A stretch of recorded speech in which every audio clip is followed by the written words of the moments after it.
Aloha and welcome to this module called Part 1 of Meteor Application Design. I'm super psyched about this because we're starting to bring it all together. Your knowledge of JavaScript, your knowledge of HTML, your knowledge of semantic UI, your knowledge of IntelliJ, of using GitHub. We're going to bring it all together so you can actually build things. Okay? This is really cool. It's not just you're learning how to build a web app. You're actually just learning how to build applications in general. Because all of the fundamental issues in application development, user interfaces, databases, logic, control flow, etc. You're going to be introduced to all those things in this module and start learning about them. And those principles are going to transcend the actual application framework that we're using. So we're learning about application design in general. Meteor is the specific one I've chosen for you to learn, and I've chosen it for you because Meteor is just super cool. I really like it. I've taught a lot of different web application frameworks over the years in this class, and Meteor is by far my favorite one. Obviously, I wouldn't teach you my non-favorite one, right? That would be crazy.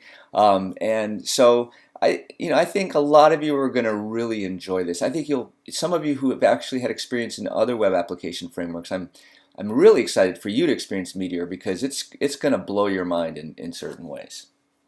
I bet. I'm not sure. Maybe it won't, but I think it will. And I also want to comment that there's really actually two modules that you're going to be working on this week. Both this Meteor module as well as another module, MongoDB. And what I've done this semester is split out this first week into two pieces. This piece is just learning about MongoDB, but in the context of a Meteor application, because there's a very special way that Meteor uses MongoDB to provide persistency of data. And so in this very small little module here, I try to provide you with some experiences that really get into your brain the idea that in Meteor there's multiple copies of the database. There's kind of a gold standard copy of the database on the server side, and then each little client, each little browser process has its own local version of MongoDB, and hopefully you'll feel super comfortable with that by the end of this little module and these tiny little experiences that don't take very long. It's quite simple to understand once you get the hang of it.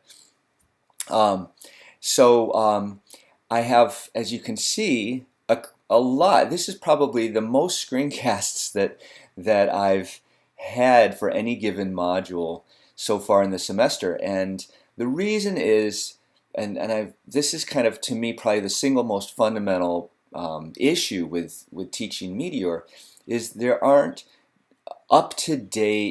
isn't an up-to-date book that I can recommend you buy that will take you step by step through the process of learning Meteor from scratch. So I've kind of had to, build it myself through screencasts and exercises and little bits and pieces of documentation and so forth.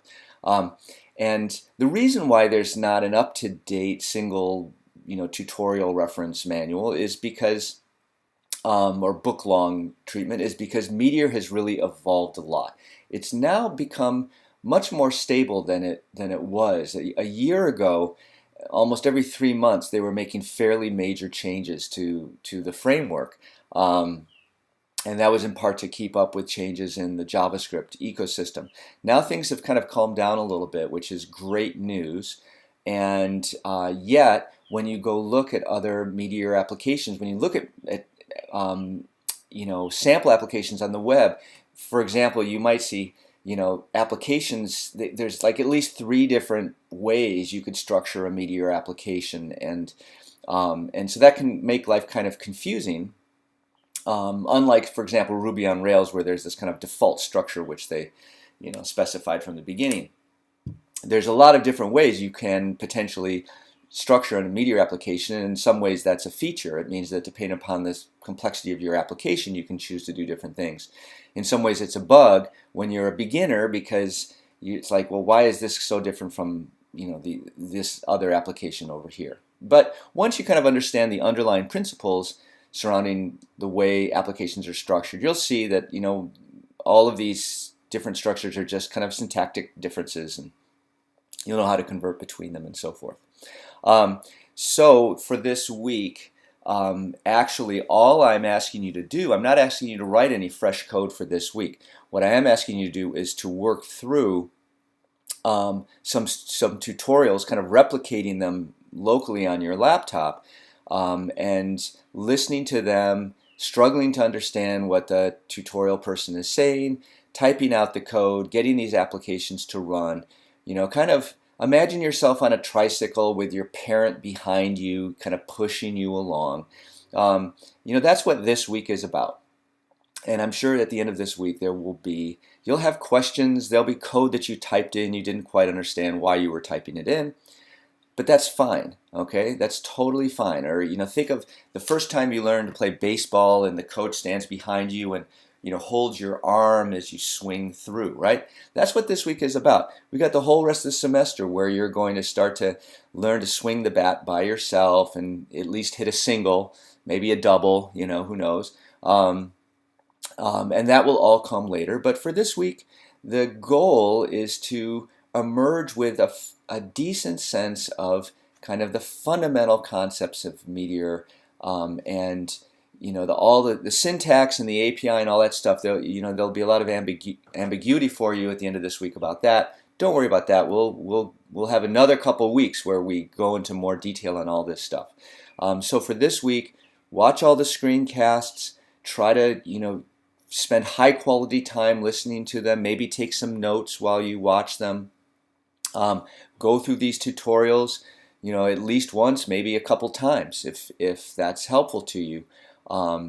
And all this investment this week will pay off in spades later on when you have to build your final project. Okay, so don't kind of skip through this stuff, all right? Because the more you can extract from this week and from these screencasts, the better off you will be later in the semester. That said, have fun. Meteor's pretty cool.